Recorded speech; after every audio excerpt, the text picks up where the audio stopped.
You're watching Rogers TV.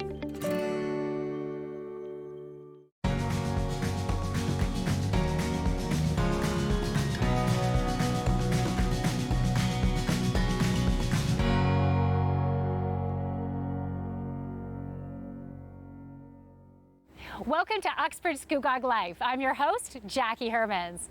How about those Olympics? Though our Canadian athletes, and in particular our Durham athletes, had made us very proud. So congratulations! Whoop, whoop. So on today's show, speaking of athletes, we are going to be doing a segment with Jody Boussier of Uxbridge Physiotherapy. And those golfers out there, you'll want to watch because she's going to show us some things to prevent injury and improve your golf game. We'll also be meeting with Christian Pritchard, who's an executive chef. And he's going to be showing us how to make an absolutely delicious margarita pizza with phenomenal ingredients, and that's what makes a great pizza. You got to use great ingredients, so you want to watch that. And we'll be going to the Historical Center in Uxbridge, the Uxbridge Historical Center, and we'll be finding out all the fun events that they have going on there. So make sure you keep on watching. And if you want to be part of this show, watch to the end and we'll let you know how you can also get involved. So stay tuned, all that and more on Uxbridge Scugog Life. We will be right back.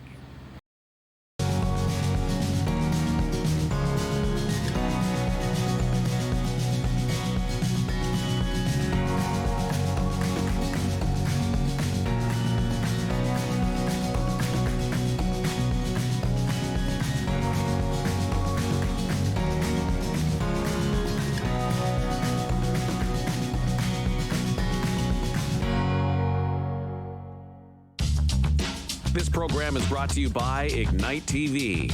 Now you're in command. Visit Rogers.com for more details.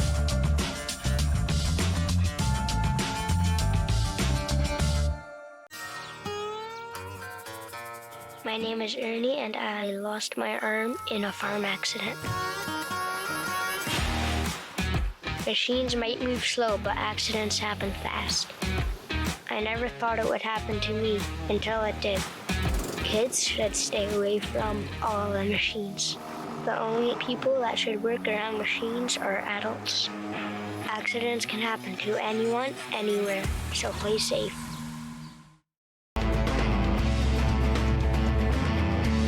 On the next episode of Cinema Scene, film critic Jason Gorber returns with a post-Cannes dispatch, in addition to an interview with Beans filmmaker Tracy Deer.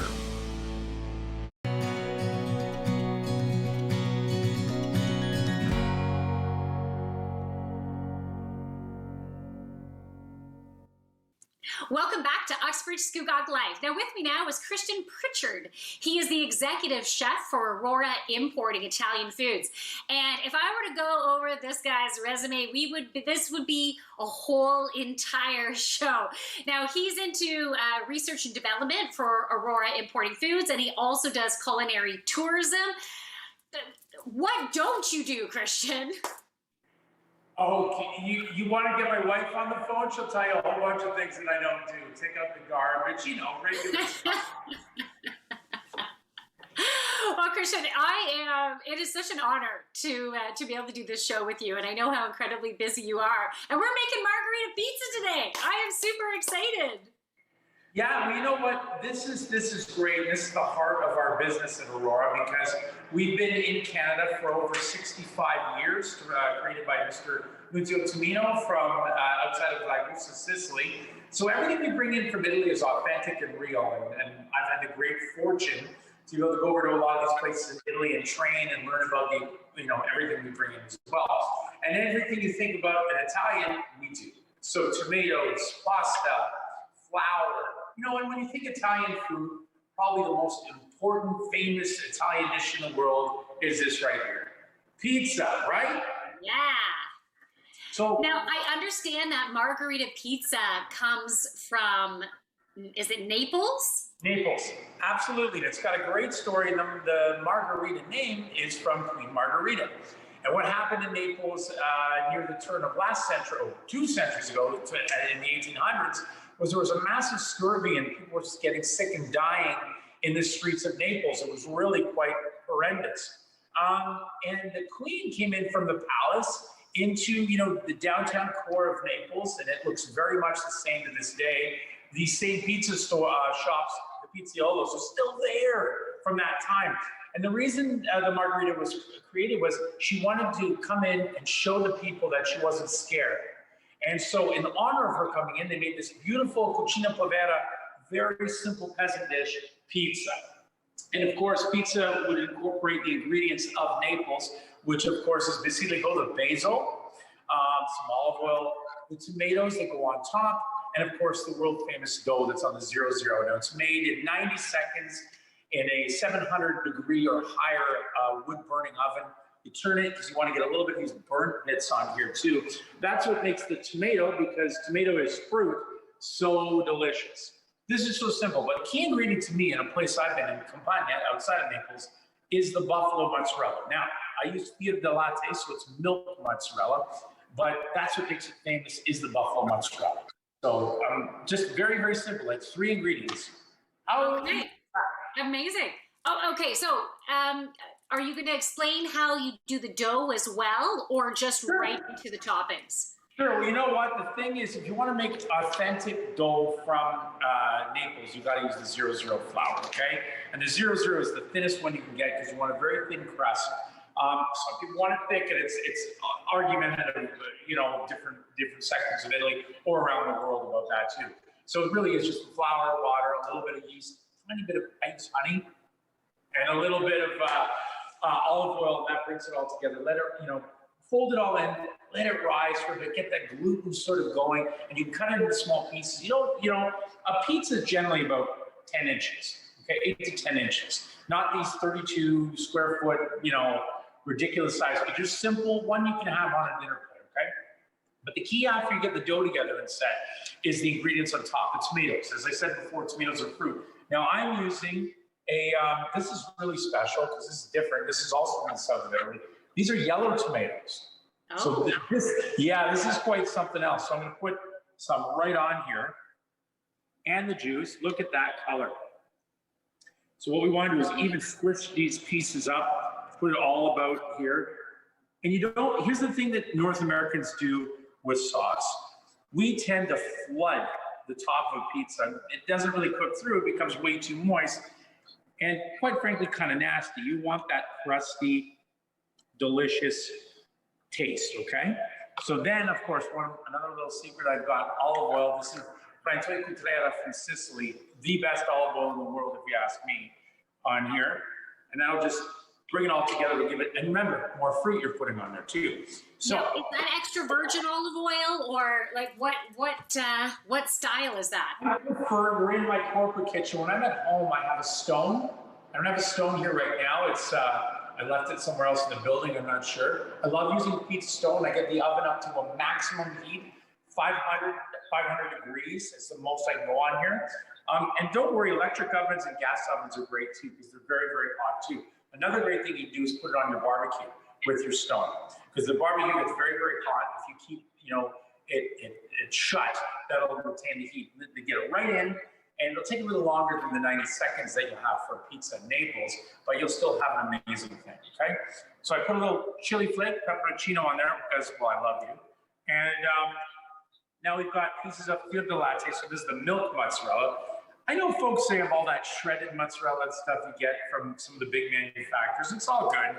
But when you're making pizza, use great ingredients, okay? Because everyone, it's still pleasure food. So use good stuff. It will make everything much better. Now, a little thing I do is I put a little basil on before, but you want to finish when it comes out after. And what I'm doing is I'm tearing it right out of here. We have a garden out front by our parking lot.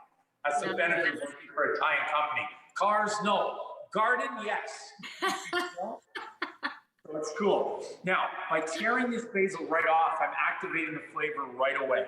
So that'll get it going right away on there. And look, it's a very simple peasant-looking dish. Watch this. Here we go. We're going to put this. Wow, this is going to be a. Watch this. Okay, here, we'll do it the cheap way. Da, da, da, da. Woo! Oh, wow. All right, Christian, I was a little skeptical with you getting that on the pan, but you did it with all the I know. professionalism that you got. Hey, come on, it's real. If you don't screw up, you're not really cooking.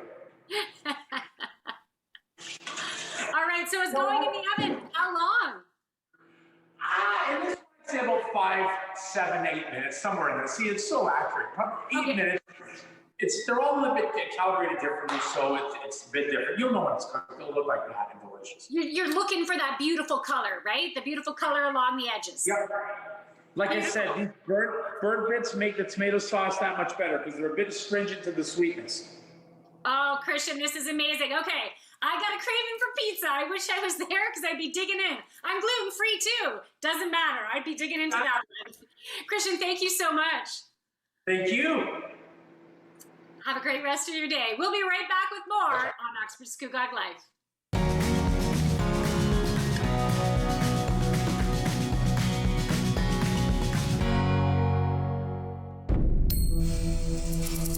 My name is Matthew Rutledge.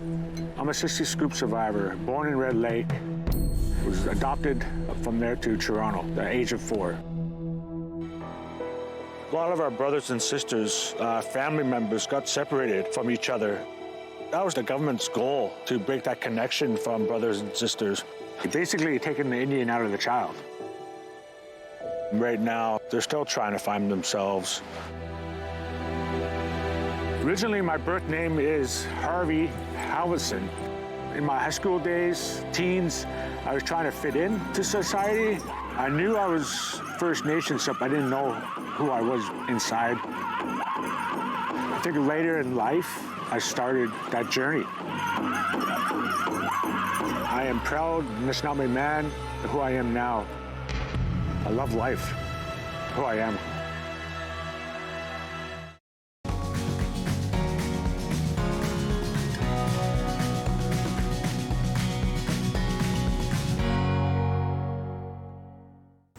Welcome back to Uxbridge Scugog Life. So with me here is Jody Boussier of Uxbridge Physiotherapy. We're going to be talking about golfing and how we can prepare our bodies so we're not going to injure ourselves before our golf game. You can see I am in my golf attire, my regular golf attire.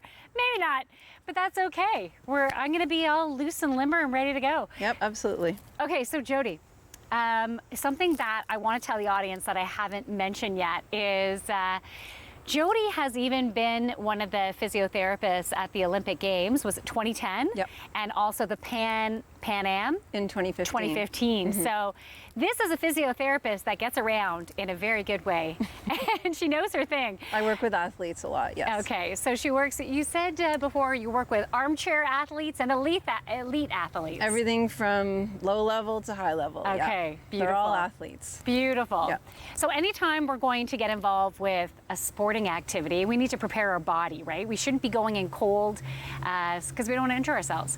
Right. So what are some things that, first of all, why is that important? What type of injuries can happen, especially with golf? Most common injuries in golf are backs, shoulders, wrists. You can really injure anything, but the best treatment for any injury is prevention of it in the first place. And as you said, having a fitness base and doing a little bit of a pre-first tee off stretch and warm up is really important. So that's what we're going to go through today. It's just preparing your muscles for the work ahead so that your first swing, when you take that big rotation, you're not overstretching something or straining something that wasn't ready for the exercise. Okay, awesome. Okay, so take us through it. Okay, so what I suggest, and it's really important that people leave themselves 5 or 10 minutes before your tee off. You arrive, you get your bag out, and you do a little routine, even if it's just behind the first tee. So we're gonna start with some warm-up swings. Okay. So we're gonna have a little space between us, and just take any club. I like to take an iron, but you can really take anything. So Jackie, think about just like a little quarter swing. We're not gonna go crazy, we're just gonna do a little partial swing. We do that a few times, 5 to 10 times, whatever. We're gonna make this faster for the sake of time. Now we're gonna do some half swings. So just start to get a little bit bigger rotation. Just let all the body rotate. You're not thinking too much about your swing. Now 3/4 swings. Do a few of those. And then we finish off with a few almost like full swings. So we're gonna do more repetitions of those in real life, but just that's the idea, is that you do a couple of minutes of practice swings. Okay. Then we're gonna run through stretches from head to toe, or however you want to organize it. So let's just run through some of the major muscle groups that we want to stretch out. All right. So take your club above your head and stretch over to one side. Now, unlike post, let's just follow me and I'll talk through things. Post exercise stretching, we should probably hold them for longer, but pre-event stretching, repeat it and do more repetitions. Okay. That's how you do it. So we're gonna put the club behind our head, behind our back, and we're gonna do some rotations. And we're gonna go to each side, same thing. We're not gonna hold for too long. We're gonna repeat. They feel really good. I love these side stretches, the twisting stretches. Of course, you're gonna do more than just a couple of each of these, but for the sake of time, I'm just gonna show a couple of Right, each. because we're not doing this for 10 minutes. Right, so We're then doing it for take like your 3. club for the shoulders, take your Okay. clubs back overhead and down. If you can go behind your head, you're stretching out your chest muscles. If that's not comfortable, people can go in front. It's Okay. fine, but I get a better stretch like this. Yeah, Of course, feels you're good gonna in do the a shoulders. couple, and then you take your club Yeah. over the body, give it a little stretch. And just while you're doing that, I want you to do the other side. Okay, go ahead. I want Alright. to demonstrate that I've got the top of my back swing. I've got one of those stretches on one arm and one of the stretches on the other arm. And with my follow through, I've got the opposite. So those two are really important for the shoulders, right? Okay. Okay, so let's do a little hamstring stretch. So club to balance, heel on the floor, toe up, bend over. You feel that in the back of the leg. It feels good. I Stick feel like your I'm butt also in out. cabaret, too. Yes, yes. Me and my top hat. Posture, everything. Okay, so then we're gonna do the other leg. Okay. So that feels good. Of course, we can do a couple of those. And then our calf muscles, which we walk a lot in golf. So we're gonna do the old calf stretch, and you can use the golf club for balance. And then you can do the other side. Of course, I'm making this quicker for the camera. We can do groin stretches, so wide stance, balance with the golf club, a little bit of a groin stretch. All right. So there's more stretches that we need to do for this. So we're going to have to wrap this up now, but we're going to continue. So watch the first week of September for part 2 of these awesome golf stretches. So Jody, thank you so much. You're very welcome. We'll be right back with more on Uxbridge Scugog Life.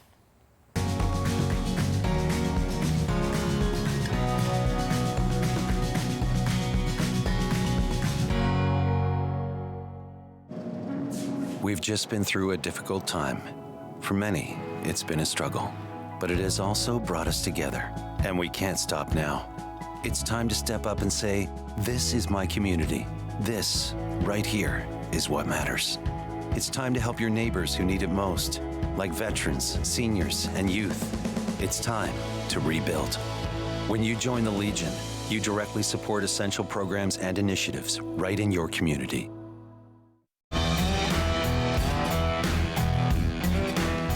Hi there, I'm Mark Grice, and I hope you'll tune into my show here. It's called Mark Grice the Artist, and you don't want to miss it. You get to see whether or not I can finish a painting in an hour. I go from start to finish, from a beautiful photograph sent in by the viewers to a finished painting. You get all the tips and tricks that you need to make paintings on canvas right here on Rogers TV.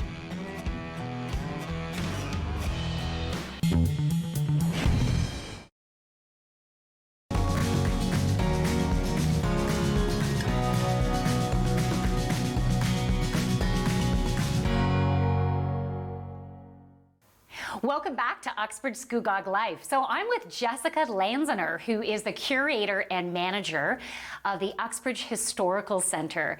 And we are here in, is it Coppins Corners Lodge? No, This is Four Corners. The Victoria Corners Lodge. I was so close.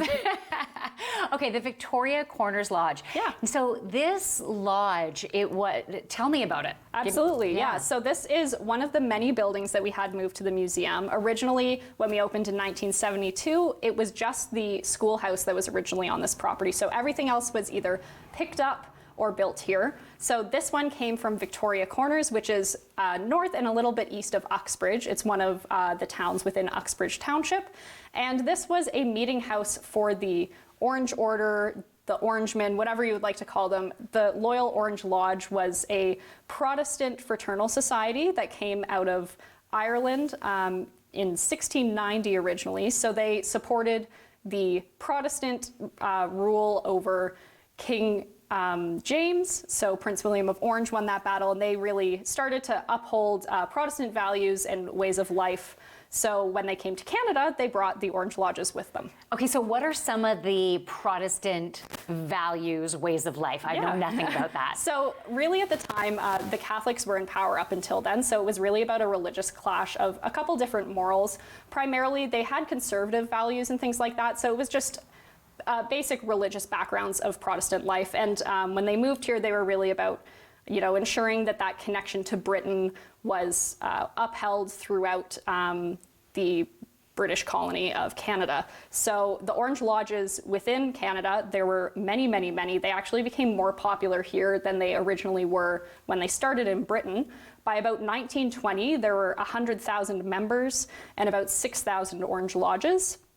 So it was quite significant, and there was very many lodges around this area too. So Uxbridge itself actually had an Orange Lodge, so did Leasdale, Eudora, Goodwood, you name it, there was a lodge. Yeah. Okay, so you know your stuff. I do. If you were teaching me history in grade 8 history class, I don't think I would have fallen asleep. My teacher even fell asleep during history class. Sometimes it happens, yeah. Okay, so we have, this is Quilts on Quaker Hill. This is the exhibition that's being featured in here. Absolutely. So these quilts are fabulous. Now I understand some of them you own, and where do the other ones come from? So this exhibition has 24 quilts in total from our collection and from community members. So starting in our other building in the Kid House, the exhibition starts, and then it proceeds through here and into our Fifth Line Church.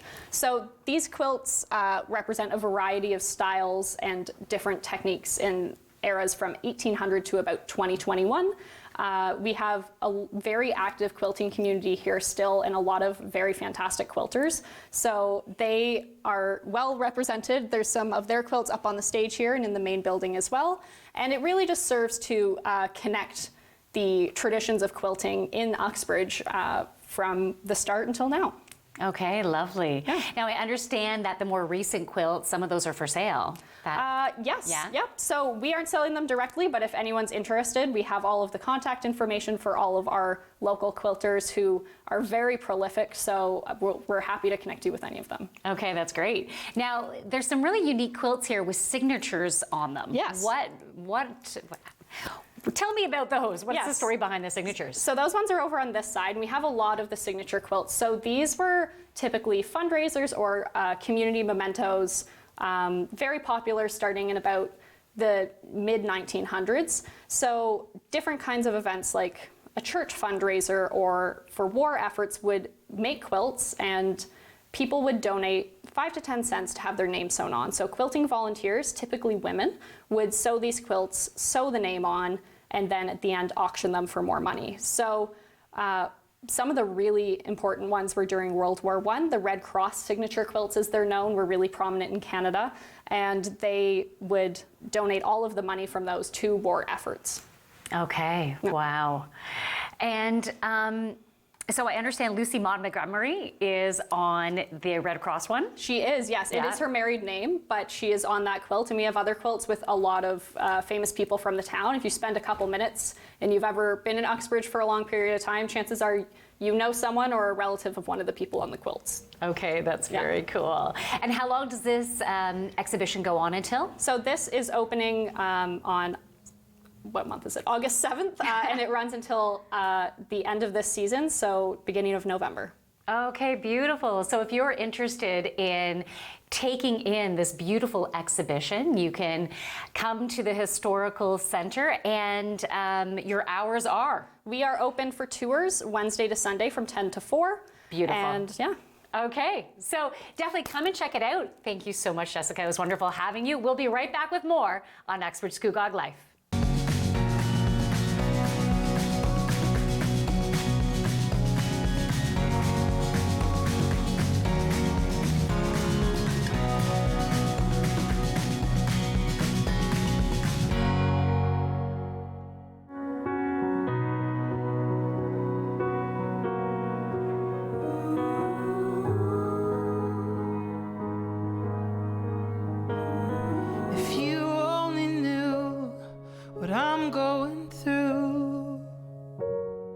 I just can't smile without you.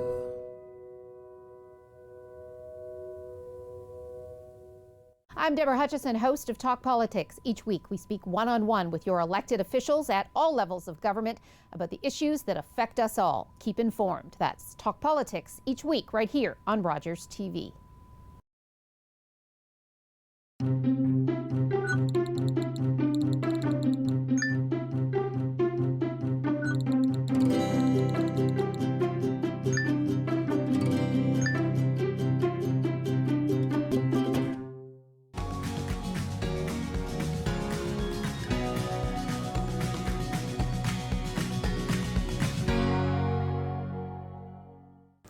Welcome back to Uxbridge Scugog Life. So that is a wrap. Now, we didn't have time to finish the segment with Jody Boussier of Uxbridge Physiotherapy. So she is going to be back in season 2, one of our first episodes, and you will be able to get the remaining stretches that are so important to prevent injury. So make sure you're careful before you play golf until you watch that second episode. Now, I don't know about you, but I feel like pizza. I am craving margarita pizza now, so I definitely want to try out that recipe. Now, I'm gluten-free. I don't know about you, so I'm going to have to adapt the dough part. I'm also dairy-free, so I have to be more creative with cheese. Is this too much information? I'm still feeling like pizza, and I'm going to make it work, and it is going to be delicious. And thank you very much to Jessica at the Uxbridge Historical Center. A lot of great events coming up, and you want to check out those quills too. So, do you want to be part of this show? Because maybe you have an event, a program, a product, a service, or you just simply want to educate the community about something that you are skilled at. So you can send us an email, uxbridgescugog@rci.rogers.com. So definitely send me a message, and we're starting to book the segments for September and October. So make sure you contact me. Thank you. We'll see you next time on Uxbridge Scugog Life.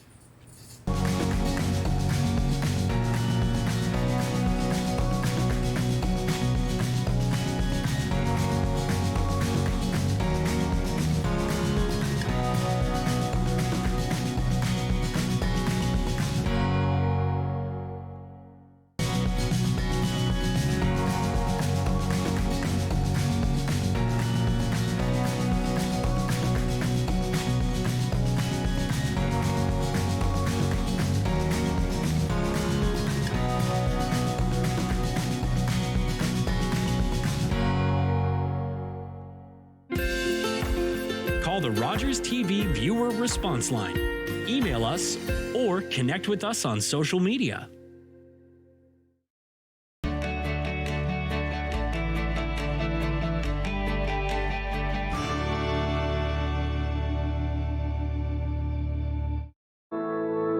My Uncle Cheney was one of over 150,000 Indigenous children that were taken to residential schools between the 18